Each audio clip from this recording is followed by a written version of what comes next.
When people ask me about my childhood, I usually change the subject. It's not that it was terrible, I had food on the table and a roof over my head, but let's just say it wasn't exactly the Brady Bunch. My name's Ruby, and at 32, I'm finally ready to tell my story. Not because I want sympathy, but because maybe someone out there needs to hear it. I was 8 when my life changed completely. That's when my sister Sarah was born, 2 months premature. I still remember my dad rushing to the hospital in the middle of the night, and my Aunt Jessica coming to watch me. Everyone was so worried about the baby, and honestly, so was I. I didn't know much about premature babies then, but I could tell from the adults' faces that something was wrong. Sarah survived, but she was incredibly fragile. Our house turned into something between a hospital and a fortress against germs. Mom was constantly cleaning, and the smell of disinfectant became as familiar as the scent of dinner cooking. Every surface gleamed, and God forbid if I so much as sniffled. "Ruby, was that a cough?" Mom would ask, her eyes narrowing with concern, not for me, but for Sarah. "We can't take any chances. Pack your bag, you're going to Grandma's for a few days." And off I'd go, either to Grandma's house or Aunt Jessica's, like I was being quarantined. It happened so often that I kept a pre-packed bag in my closet. At first, I tried to see these visits as mini vacations, but after a while, it just felt like exile.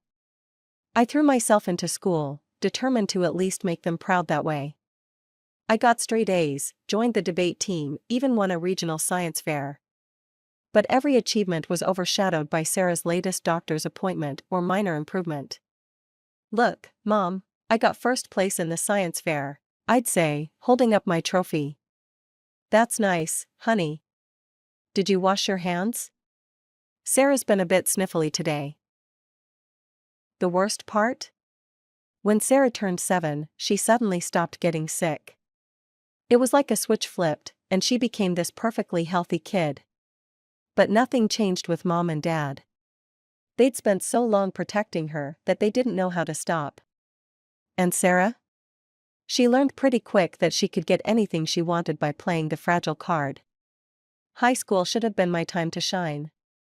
I was doing everything right, honor roll, extracurriculars, the works. But in our house, Sarah's drama always took center stage. I remember one parents' night particularly well. My chemistry teacher had just finished telling Mom and Dad about my potential for a science scholarship. "Ruby's one of our brightest students," Mr. Peterson said, beaming. "She has a real future in." Before he could finish, Mom's phone rang. Sarah was having a crisis at home with the babysitter. "What's wrong, sweetie?" Mom asked into the phone, already gathering her things. I could hear Sarah's theatrical sobs through the speaker. "I can't find my favorite pen for homework. The one Ruby gave me is stupid." Just like that, parents' night was over. They rushed home to console Sarah over a pen. A pen. I stood there watching them hurry away, Mr. Peterson awkwardly patting my shoulder. After that, I noticed they stopped coming to my events altogether. It was easier that way, they said. No risk of Sarah's tantrums interrupting things. When I won the state debate championship, they didn't even put the trophy on the mantle. "Sarah gets anxious when she sees other people's achievements," Mom explained, tucking my trophy into a drawer. "College acceptance day should have been huge. I got a full ride to state, academic scholarship, merit grants, the whole package. I was over the moon until I got home." "Whatever," Sarah rolled her eyes at dinner. "Now you can finally move out and I can turn your room into my gaming paradise. I'm thinking 3 monitors, maybe a streaming setup." I started counting down the days until freshman orientation.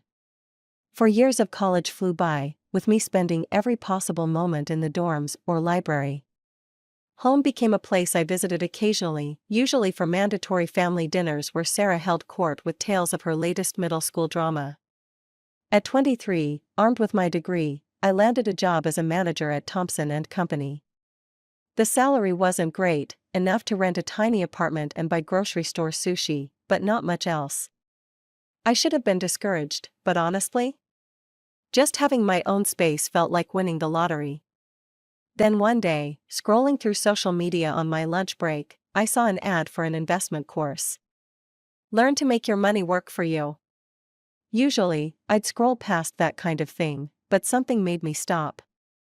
The course wasn't cheap, but it was within reach if I ate ramen for a month. That course changed everything. The instructor, Dave, had this way of making complex investment strategies seem obvious. I started small, putting a few $100s into promising tech stocks. Then a few hundred more. I studied market trends like my life depended on it, took advanced courses from top investors, learned about risk management and portfolio diversification. My first big win came from a small AI company nobody was watching. My $500 investment turned into $5,000 in 3 months. Then came the biotech startup that tripled my money. Before I knew it, my side hustle was making more than my day job. I'll never forget the morning I realized I could quit. I was sitting at my desk, pretending to care about quarterly reports, when my investment app pinged. Another stock had hit my target price. I did the math, my investment income was now triple my salary. I typed up my resignation letter right there. I kept going to those Saturday family dinners. Don't ask me why, maybe habit, maybe some lingering hope that things would change. I'd sit there, picking at Mom's overcooked chicken, listening to them go on and on about Sarah's life, while my investment portfolio pinged away in my pocket. "Ruby, you're still at Thompson's, right?" Mom would ask occasionally, not really interested in the answer. "Yep, same job," I'd say, and watch their attention drift away before I even finished speaking. It was easier that way. No need to explain that I'd quit 2 years ago, that I was making more money in a day than I used to make in a month. Sarah was the star of every dinner conversation. She'd gotten into Carleton University, one of those schools where the tuition costs more than a house. "It's so expensive," Mom would sigh, but her voice was proud. "But Sarah deserves the best education. We've taken out loans, of course, but it's worth it for our little girl's future." Sarah would beam, twirling her pasta. "My roommate has a Gucci backpack. Everyone there comes from such good families." The undertone was clear, "Unlike your family, Ruby. Unlike you." One Saturday, I arrived to find Mom in tears over bills. Dad was at the kitchen table, surrounded by paperwork, his reading glasses perched on his nose. "The property taxes went up again," he muttered. "And with Sarah's tuition." I watched them struggle, remembered all the times they'd chosen Sarah over me, and still, they were my parents. That night, I set up an automatic transfer, $1,000 a month, to their account. When I told them about it, Mom actually hugged me. It was the first time in years she'd shown me any real affection. "Oh, Ruby, this will help so much." I thought maybe things would change after that. Maybe they'd see me differently. But then I overheard them in the kitchen after dinner. "We should send some of Ruby's money to Sarah," Mom was saying. "At least $300. The poor thing feels so out of place among all those wealthy students." "Good idea," Dad agreed. "She needs to keep up appearances. Maybe she can finally buy herself that designer bag she's been wanting." I wanted to walk in there and tell them everything. About quitting my job, about my investments, about the fact that I could buy the whole damn designer store if I wanted to. But I didn't. I just stood there, shaking my head, listening to them plan how to spend my money on Sarah's social climbing. By the time I turned 29, I was ready for a change. My investment portfolio had grown beyond my wildest dreams, and I was tired of paying rent. After months of searching, I found the perfect apartment in a secure building with a great view of the city. Nothing flashy, just clean lines, good bones, and enough space to feel like home. Best part? I could buy it outright, no mortgage needed. The day I got the keys, I stood in the empty living room, listening to my footsteps echo off the hardwood floors. This was mine. All mine. No loans, no debt, no strings attached. I'd done this myself, without anyone's help or approval. When Mom called to check in, meaning, talk about Sarah, I mentioned I was moving. "Did you find a cheaper rental?" she asked, distracted. I could hear her shuffling papers on the other end. Just a different place, I said vaguely. Better location. Well, don't spend too much on rent, honey. You know how unstable the job market is for people in your position. I had to bite my tongue to keep from laughing. If she only knew that my position involved managing millions in investments, not pushing papers at Thompson's. At the next family gathering, Aunt Jessica asked about my new place. Ruby's renting a new apartment, Mom jumped in before I could answer. But wait till you hear about Sarah's latest accomplishments. She's about to graduate from Carleton University. Top of her class. I watched the familiar scene unfold, relatives cooing over Sarah's prospects while shooting me pitying glances. Sarah's going places, Dad announced proudly. Not that we're surprised. She's always been our achiever. Already has companies fighting over her. Unlike some people who settle for mediocrity, my cousin whispered to his wife, not quite quietly enough. I sipped my wine and thought about the stock trade I'd made that morning that had earned more than his annual salary. But I stayed quiet. Let them think what they wanted. Then came Sarah's graduation party. Mom and Dad went all out, catered food, expensive decorations, the works. I noticed they used the money I sent them to help pay for it, but whatever. I was used to it by now. Sarah pranced around in her cap and gown like she'd just won the Nobel Prize. She spotted me by the punch bowl and made a beeline over, clutching her diploma like a weapon. Look at this, Ruby, she thrust the diploma in my face. Carleton University. Not some state school like you went to. And I already have interviews lined up with top companies. I'm not going to end up pushing papers like you. I took another sip of punch. Congratulations, Sarah. That's all you have to say? Aren't you jealous? I mean, I'm going to be so successful, and you're just, well, you.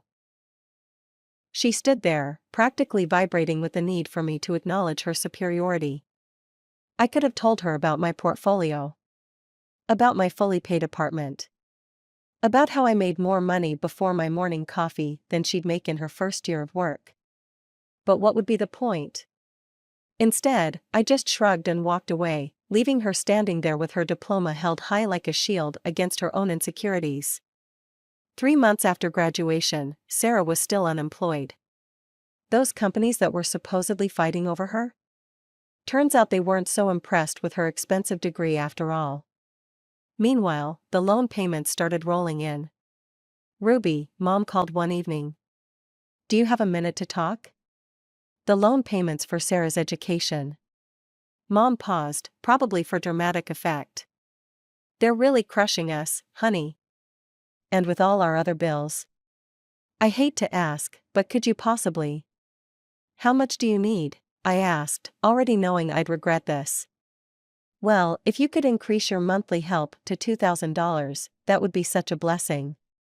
I thought about all the times they dismissed my achievements, all the times Sarah had mocked my career.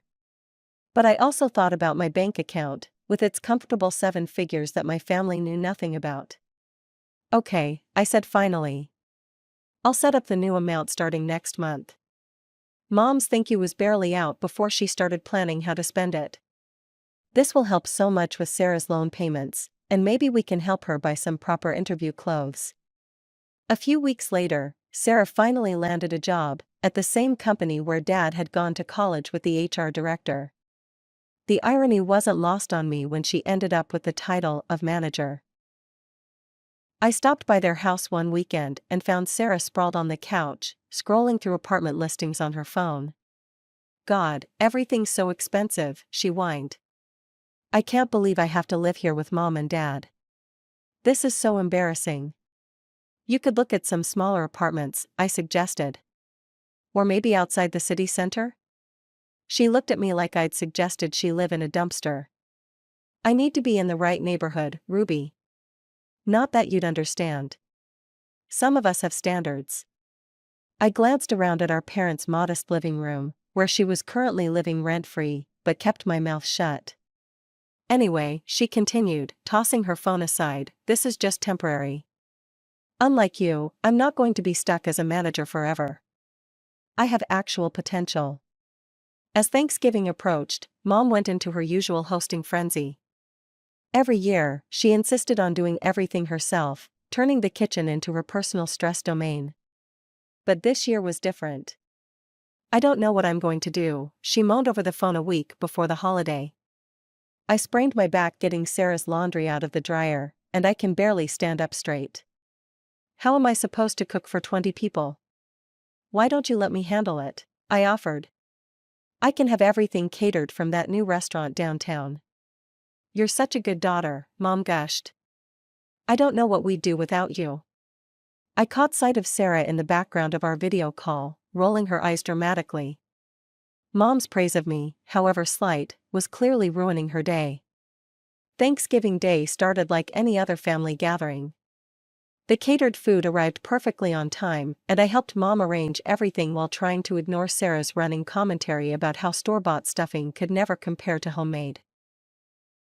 I'd brought my laptop along because the markets in Asia would be opening during dinner, and I had a few positions I needed to monitor. I set it up in my old room and left it running while I joined the family. The food was excellent, definitely better than Mom's usual dried-out turkey. As everyone settled in with their plates, Mom couldn't help but mention her back again. "I was so worried about how I'd manage the cooking," she said, addressing the whole table of aunts, uncles, and cousins. "But Ruby stepped in and arranged for all this lovely catered food. Wasn't that thoughtful?" "That's really nice of you, Ruby," Aunt Jessica smiled at me. "It must have been expensive." "Oh, it's nothing," I said, trying to deflect the attention. "I'm just glad everyone's enjoying it. She's doing well enough at that management job to help us out quite a bit," Mom added proudly, probably the first time she'd bragged about me in years. I noticed Sarah's face darken. She pushed her chair back abruptly and left the room. I thought she was just having one of her usual tantrums, but something felt different this time. She returned moments later, clutching my laptop with a triumphant smirk that made my blood run cold. "Let's see just how well Ruby's really doing," she announced to the whole table. "Since she's so generous, I bet she won't mind if I show everyone her bank account. Time to prove what a loser she really is."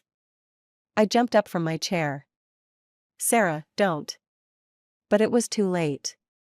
She had already turned the laptop around, my banking app still open from my earlier check. The room went dead silent. Sarah's face drained of color. She looked like she'd seen a ghost. Her hands started shaking so badly, I thought she might drop my laptop. "Sarah?" Mom asked, concerned. "What's wrong? What does it say?" Sarah's voice came out as barely a whisper. $4 million. The silence that followed was deafening. I could hear the tick of Mom's ancient kitchen clock, the hum of the refrigerator, the sound of my cousin's fork clattering onto his plate. "There must be some mistake," Aunt Jessica said, peering at the screen. "Ruby's a manager at Thompson's." "I haven't worked at Thompson's for years," I said quietly, finally letting the truth out. "I quit to focus on investing full-time. I studied the markets, took courses, learned everything I could. And I got good at it, really good." "You mean you're rich?" Sarah's voice cracked on the last word. I took a deep breath and looked around the table at my family's shocked faces. "I've been investing for years now. Started small, learned as I went. Yes, I have $4 million in that account. And no, I wasn't hiding it, you all just never asked." The silence lasted exactly 3 seconds before Mom's scream shattered it like glass. $4 million? She shot up from her chair, her face turning an alarming shade of red. "You have $4 million and you've been letting us struggle all this time?" I stared at her in disbelief. "Struggle? I send you $2,000 every month. You're a millionaire." She was practically hysterical now, her voice reaching pitches I didn't know were possible. "Your sister has student loans. We have bills. How could you be so selfish, so greedy?" Dad joined in, his face twisted with anger. "We raised you better than this, Ruby. To think you've been hoarding money while your own family suffers." I felt something snap inside me. Years of being the second choice, the afterthought, the reliable but unimportant daughter, it all came rushing out. Hoarding money? Are you serious? I laughed, but there was no humor in it. Where were Mom and Dad's savings for your college, Sarah? Oh wait, they didn't save anything, because they spent it all on your endless demands. But funny thing, they didn't pay for my college either. Remember that? I got a full scholarship while you went to your fancy private university on loans. That's different, Mom snapped. Sarah needed. Sarah needed, Sarah wanted, Sarah. I was standing now too. It's always been about Sarah. Well, guess what? My money is mine. I earned it. Every penny. $2,000 is nothing to you, Mom shouted back. You should be sending us at least $10,000 a month. We're your parents. The laugh that burst out of me was almost manic. 10,000? You want $10,000 a month? For what? So you can keep spoiling your precious Sarah? I turned to my sister, who was shrinking back now. You wanted to prove I was a loser? Surprise. The sister you've looked down on for years, the one you mocked for being just a manager, turns out she's the successful one. How does it feel? The relatives sat frozen around the table, forks suspended midway to their mouths, watching the scene unfold like a tennis match from hell. Well, if you're so successful, Mom spat, you can certainly afford to help your family more. It's your duty. My duty? I walked over to Sarah and snatched my laptop from her hands. My duty ended the day you decided Sarah was the only daughter worth caring about. She's the promising one, remember? The one with potential? Well, let her fulfill that potential and help you pay the bills. Aunt Jessica tried to intervene. Maybe we should all just calm down. But there was no calming this storm. Mom and Dad were both shouting now, their words overlapping into a hurricane of accusations and demands. Sarah had started crying, her go-to move when things didn't go her way. Without another word, I walked out of my childhood home, the sound of my mother's continued screaming following me all the way to my car. The messages started before I even got home that night. My phone buzzed constantly with texts and calls from Mom, Dad, and Sarah. At first, they were angry demands, then came the guilt trips. I tried responding at first, hoping maybe they'd somehow understand, but it was like talking to a wall. They didn't want to understand, they just wanted access to my bank account. Then Mom took it to social media. Her post was a masterpiece of maternal martyrdom. Heartbroken to discover my eldest daughter has become a millionaire while watching her family struggle. She refuses to help her sister with college loans or support her aging parents. Money truly changes people. Please pray for Ruby to remember her family values. The comments poured in. Family friends I hadn't seen in years suddenly had strong opinions about my character. How could she be so heartless? I always knew there was something off about that one. What kind of person abandons their family like this? Mom liked every single comment, adding little crying emojis and "thank you for understanding" responses. My relatives, who had witnessed the Thanksgiving meltdown firsthand, notably stayed quiet. But their silence didn't help much against the mob of family friends, calling me everything from ungrateful to evil. That was the last straw. I opened my banking app and stared at the recurring transfer to my parents, $2,000 monthly, which they dismissed as pocket change. With one click, I canceled it. I sent Mom one final message. I've canceled the monthly transfers. I'm done being your ATM, don't contact me again. They didn't take the hint. The calls increased, now coming at all hours. Sarah tried using different numbers when I blocked hers. Dad left long, rambling voicemails about family duty. Mom's social media campaign kicked into high gear. I blocked them all, phone numbers, email addresses, social media accounts. But I knew they wouldn't stop there. James, I called down to my building's concierge. I need to add some names to the do not admit list. I gave him their names and descriptions, even showed him pictures. He nodded understanding, making careful notes. Sure enough, the very next day, James called up to let me know my parents and Sarah had tried to force their way in. They'd caused quite a scene in the lobby, threatening to call the police. That night, I opened my laptop and started researching real estate in other states. Maybe it was time for a fresh start somewhere new. Somewhere they couldn't find me. Some might call it running away. I call it setting boundaries. They had their chance, years of chances, actually. They chose to ignore my achievements, belittle my success, and favor Sarah at every turn. Now that they've shown exactly how they view me, I feel no obligation to maintain the relationship. And as I research homes in distant cities, I feel nothing but relief. Sometimes the healthiest thing you can do for yourself is walk away. Even, especially, from family.